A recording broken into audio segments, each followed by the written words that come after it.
Obligation.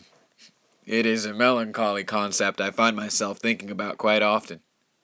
When I put myself on the lower priority, and the needs of others above my own, am I nourishing the innate humanity within me, what we would call a soul?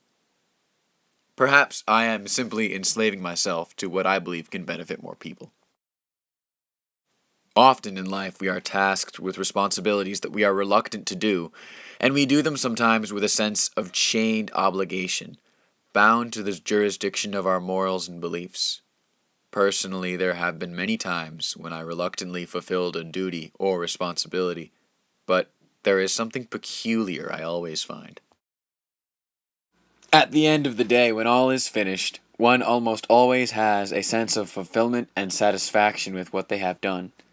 Despite this, I find myself wishing I had the extra time that my friends had, to watch a series on Netflix, to play a video game, to read a good book.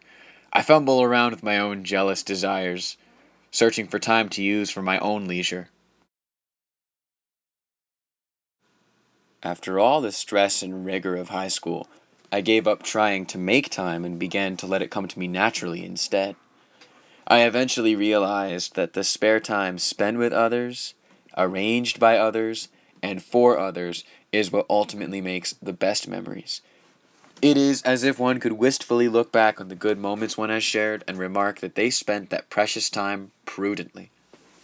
I understand there is always some form of personal time in life, but I just want you to know that if you really want to take life for what it is, and experience the raw togetherness of a life spent with loved ones, then I say, to not be so ardent about sharing your time. I believe one of the best ways to live life is not to feebly submit your free time to the will of others, but to offer your own free time as freely as you can. The less you concern yourself with guarding your time, the less you will feel constrained by time.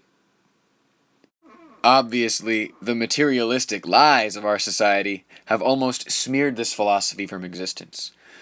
Most popular culture dictates that success is defined as personal gain, following your heart, growing in wealth, and attaining a status of fame. These are portrayed as the essentials of a successful life, but what do we do when we don't achieve these things?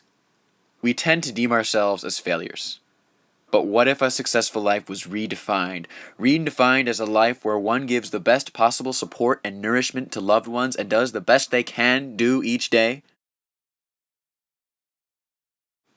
I believe that if one removes the glamour of what we know as a successful life, one is much less reluctant to take up the obligations of love and responsibility, and one would find true happiness in giving to others.